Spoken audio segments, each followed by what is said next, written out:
ça, c'est un parcours qui s'appelle l'escargot. C'est un des parcours à faire au plateau pour devenir moniteur moto. Mais normalement, ce parcours, on le fait avec un passager. La question, c'est de savoir si, après tant d'années, j'arriverai toujours à faire ce parcours avec un passager. Et toi, est-ce que tu penses que tu y arriverais ? Salut, c'est Fred. Et oui, vous n'êtes pas les seuls à faire les pitres sur la piste avec des cônes. Pour devenir formateur moto, on passe un examen avec plusieurs épreuves. Et l'une d'elles, c'est tout simplement une épreuve de plateau. Alors pour ma part, ça remonte à 2004, ça commence à dater. Et je me suis dit, tiens, ça pourrait être marrant de se refaire les parcours, histoire de s'amuser et de se rappeler les bons souvenirs. Et autant t'en faire profiter. Alors la question c'est, est-ce que je vais y arriver ou est-ce que je vais me ridiculiser devant tout le monde ? Eh ben, on va voir. Je m'équipe tout de suite et direction la piste. Donc sur cet examen, le principe est assez proche de ton examen du plateau. Il y a une partie où on déplace la moto à pied, une partie à allure lente et une dernière à allure normale. Je ne vais pas faire la poussette parce qu'il n'y a pas d'intérêt, c'est exactement les mêmes parcours grosso modo que toi. On va tout de suite se mettre sur le lent. Donc voilà l'un des 4 parcours sur lesquels on peut tomber, le fameux escargot. On doit rentrer dans le couloir, faire 2 tours à l'intérieur du cercle et puis ressortir du parcours. Et pour corser le tout, les parcours lents doivent se faire entièrement avec un passager.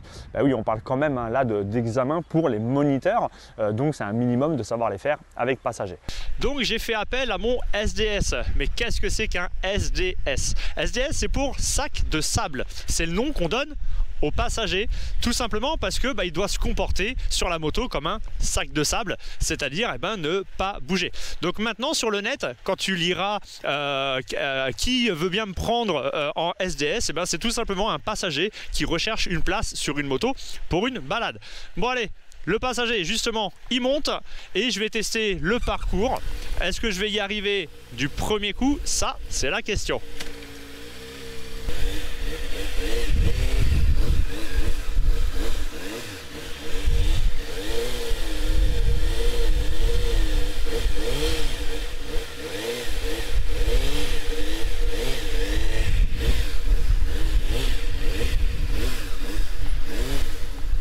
Ah, bon, ça, c'est fait, c'est une bonne chose. En fait, la difficulté sur ce parcours, c'est pas forcément le cercle, mais l'entrée et la sortie du cercle. C'est un peu comme dans ton parcours plateau. Si tu rates complètement ta trajectoire en entrant dans le parcours, ça te met en galère pour tout le reste. Donc même pour toi, c'est important de savoir comment t'y prendre au niveau des trajectoires. En plus, ça te permet de gagner vachement de temps sur le chrono. Et là, c'est pareil. Si je rentre mal, je rentre trop à l'extérieur. Si je ne me mets pas assez à l'extérieur, je me fais éjecter du parcours. Donc ce qui est important, c'est de réussir dès le début à bien venir se positionner sur l'extérieur du cercle pour pouvoir bien rester à l'intérieur, faire mes 2 petits tours et terminer le parcours bien gentiment. Maintenant, on va en essayer un autre, on va faire le 8. Donc voilà le parcours. Rien de compliqué, on doit en fait tout simplement dessiner un 8 qu'on doit faire 2 fois et sortir. Alors par contre normalement avec toutes les portes là doivent être composées de piquets, mais j'en ai pas assez, donc pour le reste ça sera des cônes. Mais je vais essayer de faire comme si j'étais avec des piquets, de passer bien droit dans les portes pour ne pas tricher. Et bien sûr toujours avec un passager. Allez, c'est parti! Allez, on est parti pour notre petit parcours. Donc là, j'essaie de passer bien droit dans les portes comme s'il y avait des piquets. Là, c'est bon. Et on repasse à nouveau bien droit comme si c'était des piquets. Donc là, on va pouvoir terminer le premier tour. On engage le deuxième tour. Alors, comme tu peux l'entendre, j'utilise bien mon moteur pour ne pas caler, surtout que j'ai du poids, donc là je peux pas retenir le poids si je cale en virage.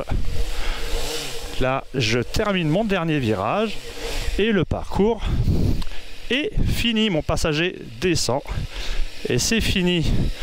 Hop là, allez.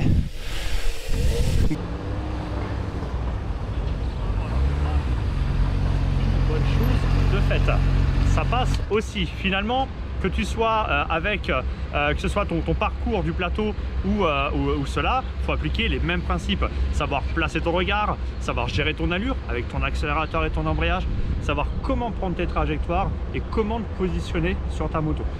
En bossant bien ces 4 choses, en sachant comment les bosser, tu peux réussir facilement ton parcours, comme je viens de faire mes parcours. Bon, maintenant, il y a l'allure normale et là aussi tu vas voir que le parcours est bien différent de ton plateau et je te montre ça tout de suite. Donc là, je vais faire un parcours avec des portes décalées sur l'extérieur de la piste, sur les bords de la piste. Et ce qu'il faut savoir, c'est que tous les parcours de l'allure normale sont chronométrés en vitesse. Et sur ce parcours-là, il faut que je fasse entre 23 et 26 secondes. Allez, c'est parti, je me lance. Alors on s'élance pour le parcours dans ce petit enchaînement de portes qui sont placées sur les extérieurs de la piste. Le demi-tour, Seb doit suivre derrière moi. Je me relance.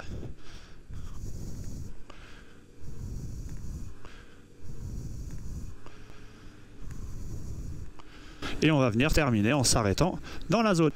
Et top, le chrono s'arrête. Bon, je sais pas combien j'ai fait au niveau du chrono, toi tu le sais, moi je le découvrirai au montage.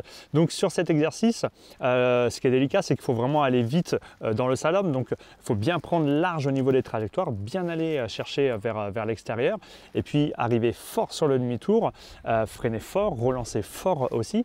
Et puis ensuite, ce qui est le plus délicat, c'est le freinage à la fin du parcours, puisqu'il faut bien attendre d'avoir la moto bien droite avant de freiner fort pour pouvoir s'arrêter, et le chrono s'arrête vraiment quand la moto s'arrête, donc c'est important de freiner le plus tard possible.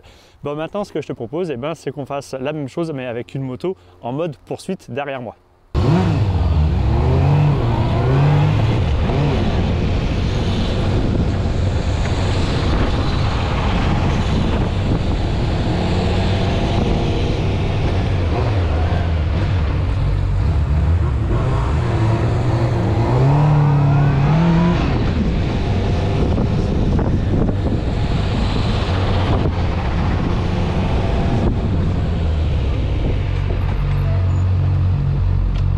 Bon, j'espère que c'était sympa à regarder. Maintenant, on va passer à un autre parcours. Et là, ça va être encore plus sympa puisqu'il va y avoir 4 évitements à faire. En fait, c'est 2 évitements, mais qu'on doit faire à l'aller et aussi au retour, dans le sens inverse. Donc voilà, et puis bien évidemment, ce parcours, il est toujours chronométré. C'est toujours entre 23 et 26 secondes aussi pour celui-ci. Donc combien je vais faire, ça, on va voir. J'installe le parcours tout de suite et puis on y va. Bon, le parcours est installé, donc on va pouvoir se lancer. Allez, c'est parti.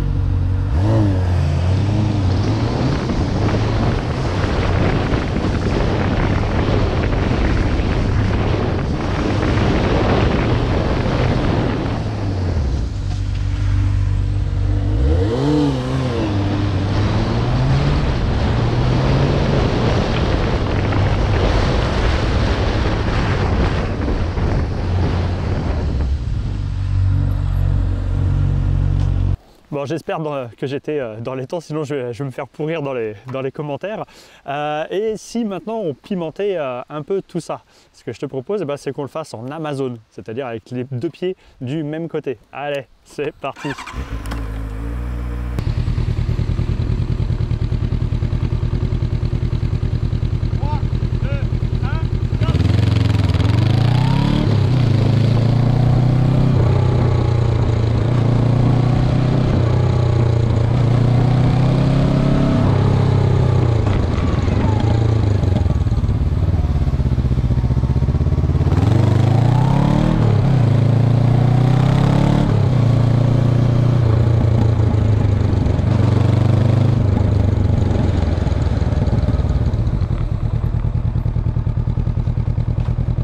Bon, en réalité, je t'ai menti. Ces parcours, je les fais de temps en temps quand je forme de futurs moniteurs moto. Par exemple, avec Aurore, qui a passé ses épreuves en candidate libre et que j'ai coaché du début à la fin pour son épreuve de maniabilité, son épreuve de plateau, et qui a brillamment réussi son examen et qui est maintenant monitrice moto. Et puis, Je les connais aussi, ces parcours, de l'autre côté de la barrière, puisque j'ai eu l'occasion aussi d'être jury pour les épreuves de moniteur, d'être examinateur pour les futurs moniteurs moto. Donc je trouvais ça sympa de te faire découvrir ce que doivent faire comme exercice les futurs formateurs. Bien sûr, être doué en moto, c'est pas ça qui fait de quelqu'un un bon formateur. On peut très bien être doué en maîtrise moto pure, mais ne pas l'être en pédagogie. Alors que finalement, c'est ça le plus important, savoir expliquer les choses.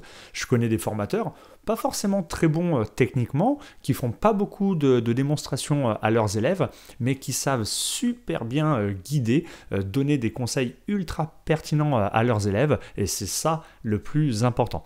Donc toi aussi, si tu veux comprendre d'où viennent tes problèmes et surtout savoir quoi mettre en place pour les corriger, j'ai conçu pour toi, pour tous ceux qui passent le permis moto, une formation gratuite en vidéo sur 7 jours. Avec moi sur la piste, tu découvriras comment les meilleurs formateurs s'y prennent pour faire progresser rapidement leurs élèves. Tu apprendras à détecter toi-même tes défauts et je t'expliquerai surtout comment les travailler pendant tes leçons.